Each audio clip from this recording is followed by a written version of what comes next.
आंनि बड'लेण्ड बिबुंसार इउटुब चेनेलाव फिन बयखौबो बरायनाय थाबाय। आसा खालामो नोंथांमोनहा आंनि बे भिडिअखौ जोबजासिम नायलांगोन। मानो होनबा जोबजासिम नायलांब्लासो बुजिनो हागोन। बिदिब्ला फैदो खोनासंलांदिनि। दासान्दि जानाखि जों आसाम सरकारा जों बर' माहारि आरो ट्राइबेल बेल्ट एन्ड ब्लकनि बेरेखायै जानाखि पलिसि खालामबाय थादों, दाल' नङा, गोदोनिफ्रायनो जोंखौ बेबायदिनो नाख्रेबबोगासिनो। जानाखि मोननै मोनथाम एकर्ड जालांखांबाय, अब्लाबो बिथांमोनहा बे एकर्डखौ जेबो भेलु होबोआखै। जोंनि हारिनि खहानि थाखायल' खालि बिसोर पलिसि खालामबाय थायो। दाबो बिटिआर एकर्ड जाखांनायनि उनावबो मोनसे गोजोन गोरोबथा, मोनसे बर' माहारिनि थाखाय मोनसे मोजां गोरोबथा मोनसे एकर्डमोन बियो। अब्लाबो बे एकर्डखौ जेनेबा आसाम सरकारा जेबो भेलु बा बेसेन होयिखौ नुनो मोनदों। दासिमबो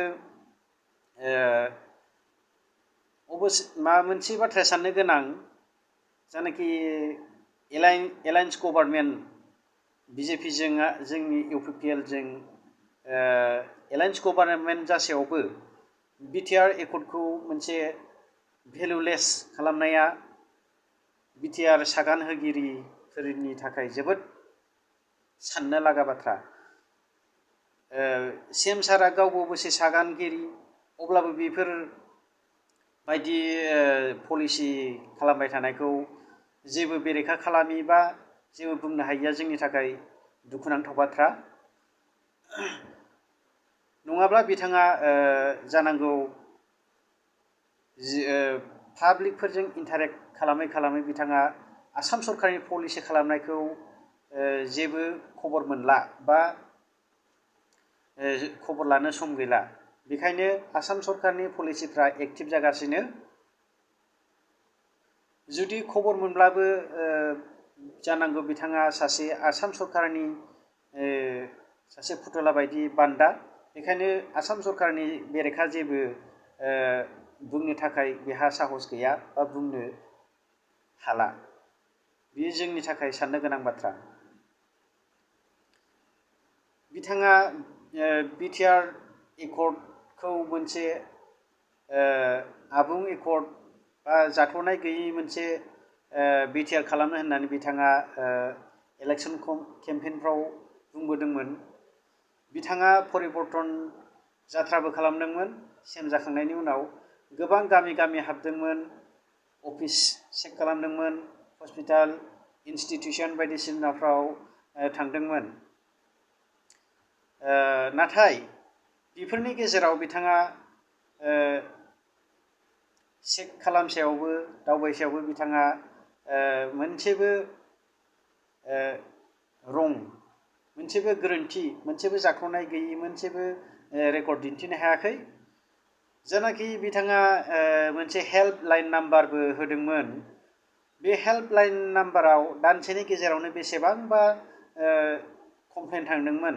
नाथाय बिसोर कमप्लेन बायदियै बिथाङा बै कमप्लेन होजागिरिफोरनि सायाव मा एक्सन लाखो, बा साबेसेखौ आउट खालामखो, साबेसेखौ एक्सपेल खालामखो, बा साबेसेखौ सासपेन्ड खालामखो, बा साबेसेखौ जेलाव हरखो, बिनि मोनसेबो रेकर्ड गैया।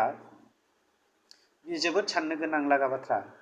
मानो होनबा नामावल'सो परिबर्तन बायदि जादों। बिथाङा परिबर्तनखौ खालामनो दाबो 1% बिथाङा मावनो हायाखै।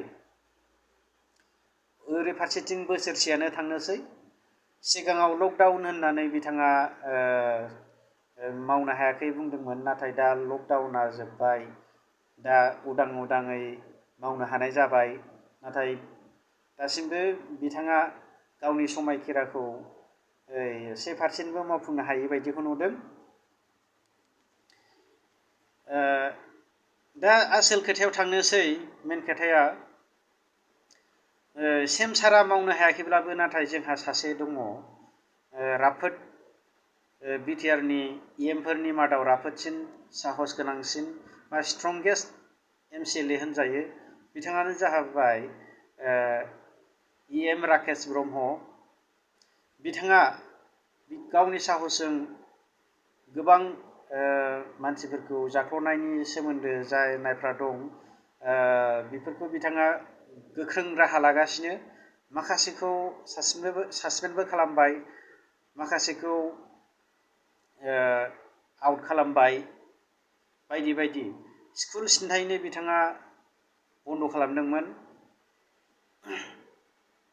दा बिथांनि साहसखौ नायब्ला मावनायखौ नायब्ला बिथांखौ दानसेनि थाखाय जोंनि बिटिआरनि CM खालामोब्ला मोनसे मुलाम्फा गोनां सिस्टेमा फैगोन होननानै जों साननो हायो आरो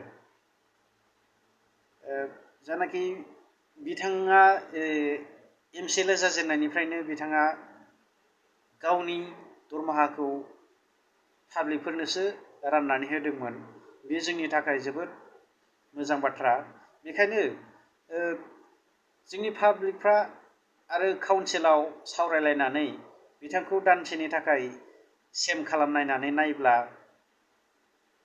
जोंनि थाखाय माबा मोनसे मोजां फिथाइ मोनगोन बायदि आसा खालामनो हायो आरो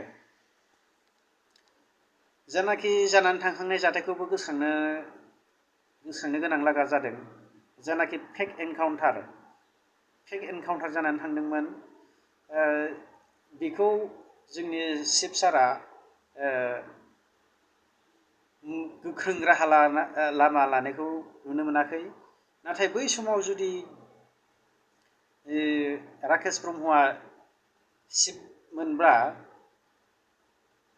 जानांगौ बै फेक एनकाउन्टार खालामग्राखौ अराय समनि थाखाय नङाब्लाबो दानसे दाननैनि थाखाय सासपेन्ड खालामगौमोन नङाब्ला ट्रेन्सफार खालामगौमोन होननानै जों साननानै लानो हायो आरो बिथांनि साहसखौ नुनानै जानाखि दासान्दि आसाम सरकारा जों बर' हारिनि बेरेखायै बा ट्राइबेल बेल्ट एन्ड ब्लकनि बेरेखायै जानाखि पलिसि खालामगासिनो दं बेखौबो बिथाङा बेरेखा खालामगौमोन होननानै जों साननो हायो आरो बिथांनि साहसखौ नुनानै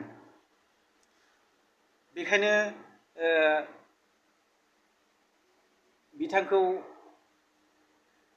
दानसेनि थाखायब्लाबो चिफ खालामनानै ट्राइ नायनो थाखाय आंनिफ्राय मोनसे खावलायनाय आरो बियो जुदि आंनि खावलायनायखौ नोंथांमोना सापर्ट खालामोब्ला बियो जोबोद मोजां बाथ्रा बेखायनो हामबायसै आंनि भिडिअआ बेखिनियानोमोन नोंथांमोनहा आंनि भिडिअखौ मोजां मोनदोंब्ला लाइक कमेन्ट शेयार खालाम गोदानफ्रा साबस्क्राइब खालाम प्लिज मानो होनबा आंनो गोबां साबस्क्राइबार नांबावगौ नोंथांमोननि अनसायनाय मोनबा आं थाब भिडिअ बानायबाय थानो थुलुंगा मोननाय बायदि नोंथांमोनहा अननानै साबस्क्राइब खालामदो जै बर' हारिनि जै